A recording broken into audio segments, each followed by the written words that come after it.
Ce journal vous est offert par le FPI, Fonds de promotion de l'industrie, votre partenaire privilégié pour la réussite de vos projets.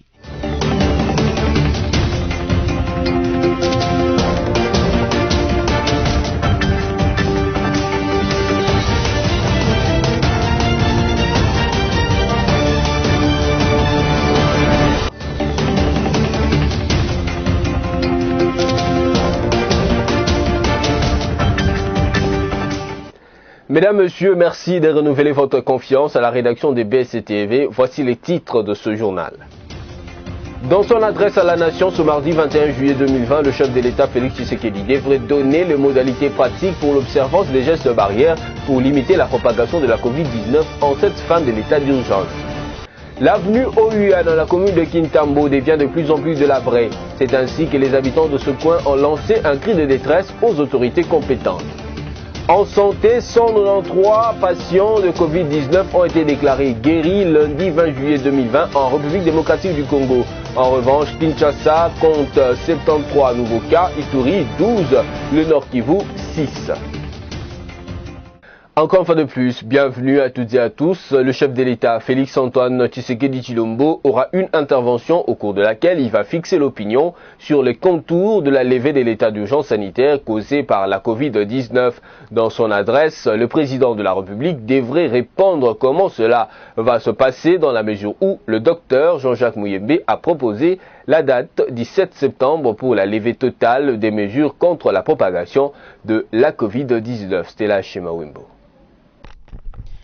Sauf changement des dernières minutes, le chef de l'État, Félix-Antoine Tshisekedi Tshilombo, doit s'adresser à la nation congolaise ce mardi 21 juillet 2020, date retenue pour annoncer le début de la levée de l'état d'urgence sanitaire décrété depuis le 18 mars 2020. Cette communication intervient à l'issue de la 6e et dernière prorogation de l'état d'urgence sanitaire en RDC. Les gouvernements avaient annoncé jeudi dernier, au cours d'une réunion multisectorielle de riposte à la Covid-19, présidée par le Premier ministre Sylvestre Ilunga Ilunkamba, que l'état d'urgence sanitaire ne sera plus prorogé en RDC. Vendredi dernier, au cours de la réunion du Conseil des ministres, les coordonnateurs du secrétariat technique avaient fait remarquer que le respect des gestes barrières reste une condition essentielle de la réussite du déconfinement progressif consécutif à la levée de l'état d'urgence. Autrement, il pourrait être envisagé le reconfinement à l'instar de ce qui s'est passé en Afrique, en particulier au Madagascar, au Maroc et en Algérie. Le Premier ministre devrait donner à son tour au gouvernement des orientations afin de la levée progressive de l'état d'urgence. Et puis, clôture ce mardi 21 juillet 2020 de la session de mars au Parlement. C'est ce qu'a fait savoir le bureau de la Chambre haute de cette institution. Cette session devrait normalement se clôturer le 15 juin dernier, mais elle a été retardée en vue de proroger l'état d'urgence. Merveille Bababibaï nous en dit plus. Elle a finalement été annoncée pour ce mardi 21 juillet 2020 par le bureau du Sénat, la clôture de la session parlementaire de mars, laquelle devait prendre fin le 15 juin dernier. L'Assemblée nationale devrait faire de même sans avoir reçu de la part du gouvernement le collectif budgétaire devant corriger le budget 2020 au Parlement. Une clôture qui coïncide avec la levée de l'état d'urgence sanitaire. Sachant que la session parlementaire de septembre est essentiellement budgétaire, le collectif budgétaire en cours de préparation au gouvernement ne peut être examiné que soit en cette même session ou au cours d'une session extraordinaire avant la rentrée de septembre de l'année en cours. Au mois d'avril, le chef du gouvernement avait entamé les contacts avec des présidents de 2 chambres du Parlement à ces sujets. Le Premier ministre avait introduit un recours au collectif budgétaire dans sa lettre du 12 mars dernier, répondant à la question écrite du député Claudel Loubaya, demandant un chronogramme détaillé du programme du gouvernement. Les 2 chambres du Parlement avaient retardé la clôture de la session de mars dans le but de proroger l'état d'urgence sanitaire en raison de la pandémie et de la Covid-19. Parlons santé à présent. 91 nouveaux cas confirmés, dont 73 à Kinshasa et 12 en Ituri, qui nous donne un cumul de 8534 cas confirmés Autre détail dans ce reportage signé Christelle Genda. Depuis le début de l'épidémie déclarée le 10 mars 2020, le cumul des cas est de 8533 cas confirmés et 1 cas probable. Au total, il y a eu 196 décès, 195 cas confirmés et 1 cas probable et 4528 personnes guéries. 151 cas suspects détectés après investigation et 91 nouveaux cas confirmés, dont 73 à Kinshasa, 12 en Ituri et 6 au Nord Kivu.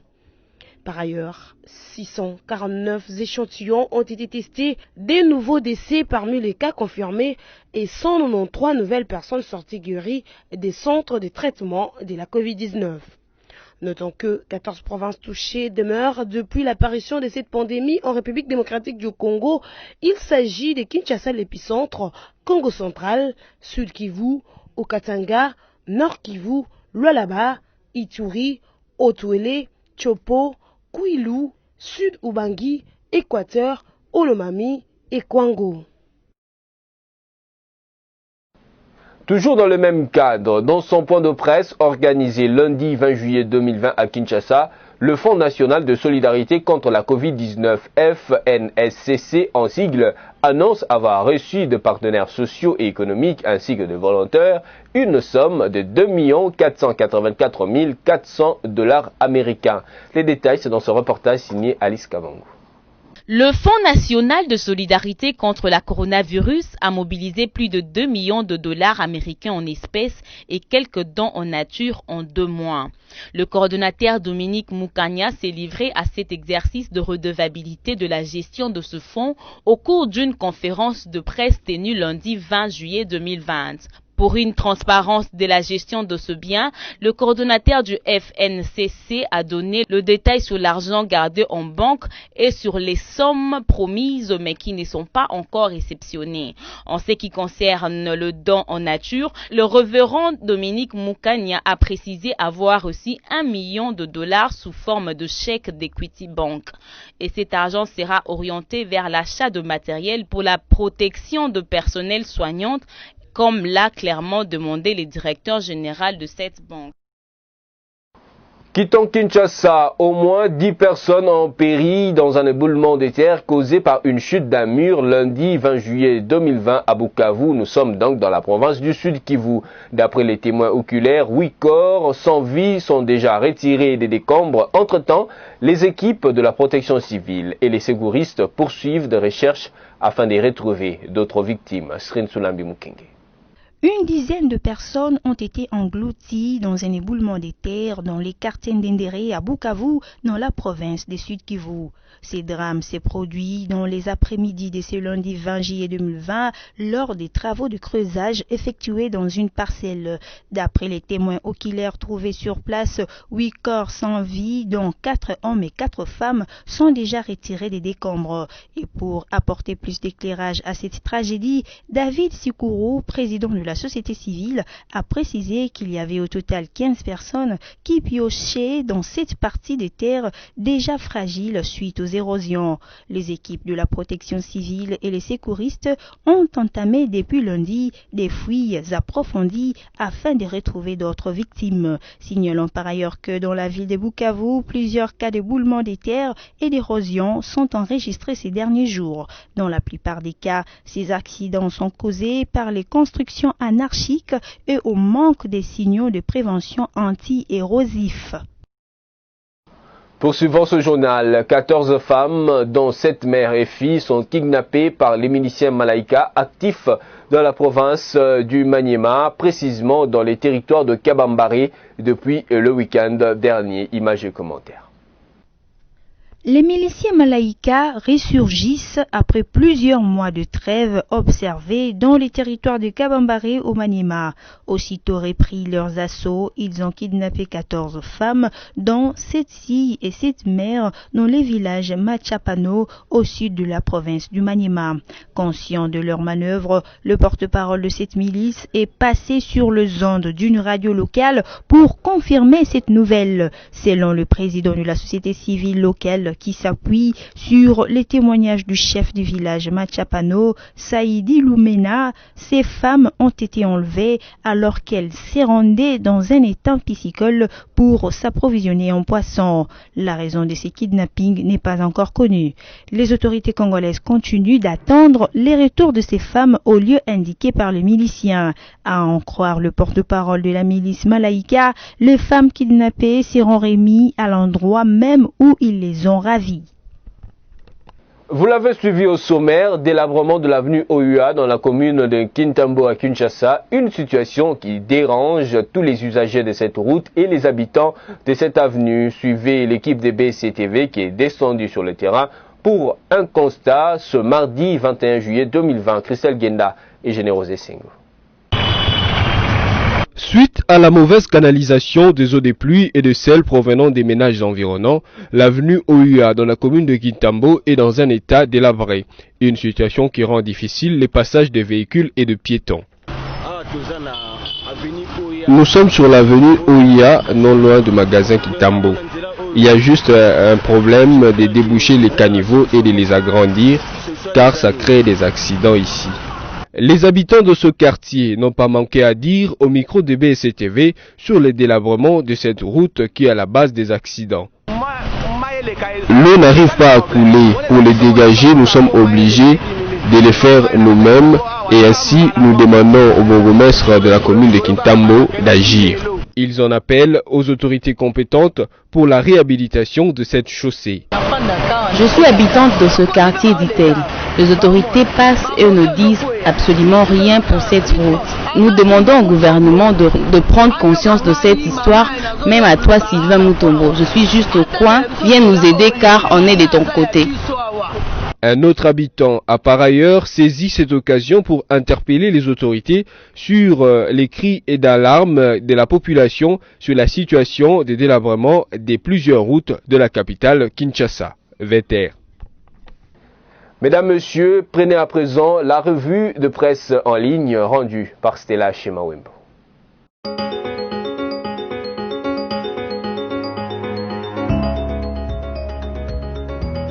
Mesdames et messieurs, bienvenue à la lecture de médias en ligne sélectionnés et résumés pour vous sur BSC Télévision. Ouvrons cette revue de presse avec le site d'information actualité.cd qui titre à sa une: RDC, Guidon et ses troupes se sont retirés de Pinga à Walikale. Le chef de guerre Guidon Chimirai et ses hommes se sont retirés lundi 20 juillet 2020 de la cité de Pinga qu'ils avaient conquise peu avant après des combats contre le milicien fidèle à Gilbert Bouira qui était jusque-là numéro 2 du Douma Defense of Congo rénové. D'après Kivu Security, les retraits intervenus dans la soirée sans combat seraient suite à des pressions politiques et militaires. La même source indique que Pinga est sous contrôle de l'armée. Ces informations sont confirmées par des sources locales qui parlent d'une psychose actuellement dans la cité de Pinga. La situation sécuritaire dans la cité est calme, mais la peur règne toujours au sein de la population depuis les retraits stratégiques de Guidon de la cité de Pinga en direction de l'axe Mutongo, juste à 3 km de la cité. Les FARDC et la MONUSCO sont dans la cité du côté Bushimo en territoire de Massissi. La situation des enfants et des femmes est déplorable car éparpillés dans la forêt, dit actualité.cd Fiston Missona, assistant coordonnateur du Carrefour pour la justice, les développements et les droits humains, une organisation de la société civile basée à Pinga. Poursuivons cette revue de presse avec les sites d'information. Forum des As qui titre à sa une: levée de l'état d'urgence sanitaire en RDC, l'Assemblée nationale attend le plan des sorties du gouvernement. La levée de l'état d'urgence sanitaire en République démocratique du Congo doit en principe commencer aujourd'hui, mardi 21 juillet 2020, comme annoncé par le gouvernement. Mais à l'heure actuelle, l'Assemblée nationale dit ne pas être encore à disposition du plan des sorties de l'exécutif national. Lors du 6e et dernier vote du projet portant sur la prorogation de l'état d'urgence, la Chambre basse du Parlement avait fait plusieurs recommandations au gouvernement. Voilà pourquoi les élus du peuple ont demandé au cabinet du Premier ministre Sylvestre Ilunga Ilunkamba d'apporter les détails sur la levée de ces mesures. Selon les rapporteurs de l'Assemblée nationale, ces plans de sortie n'est pas encore arrivé sur la table du bureau de l'hémicycle, ce qui n'est pas de nature à permettre aux députés nationaux de siéger en vue d'examiner la question. L'Assemblée nationale qui a plus d'une fois examiné la question sur la prorogation de l'état d'urgence a grandement besoin de porter les critiques sur le plan des sorties qu'aura arrêté le gouvernement. Bouclons cette revue de presse avec les sites radio Okapi qui titre « Les taux du jour pourraient dépasser plus de 2600 francs congolais pour $1 durant le prochain mois », prédit Matata Mpogno. La crise liée au coronavirus dépasse de très loin la crise sanitaire elle-même au point qu'elle faillit appliquer des mesures rigoureuses pour sauver l'économie congolaise. C'est ce qui ressort de la revue scientifique Congolais Challenge, publiée lundi 20 juillet 2020 à Kinshasa, qui revient sur l'économie congolaise en 2020, frappée par les effets de la Covid-19.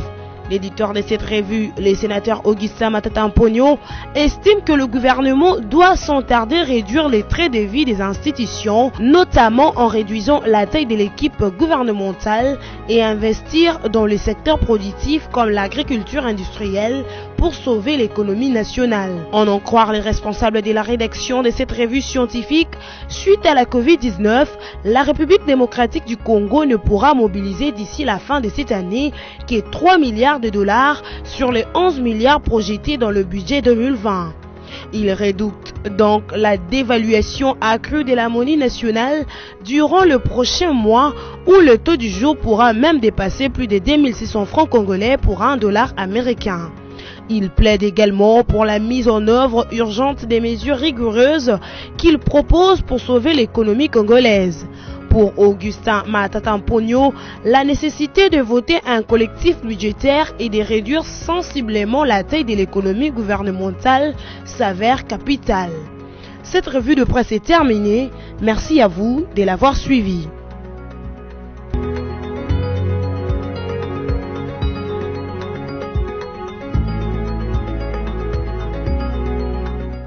Merci à vous d'avoir suivi fidèlement cette revue de presse. Place à présent au rappel de principaux titres de ce journal.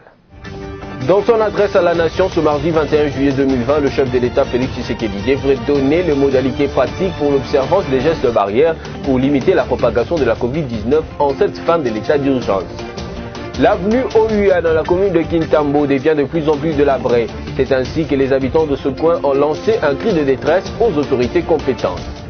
En santé, 193 patients de Covid-19 ont été déclarés guéris lundi 20 juillet 2020 en République démocratique du Congo.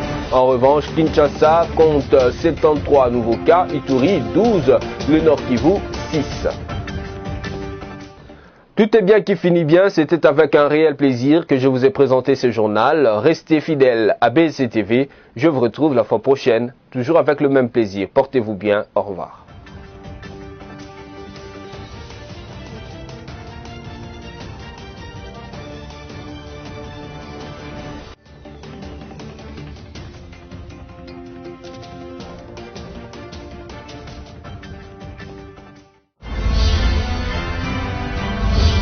Ce journal vous a été offert par le FPI, Fonds des promotions de l'industrie, votre partenaire privilégié pour la réussite de vos projets.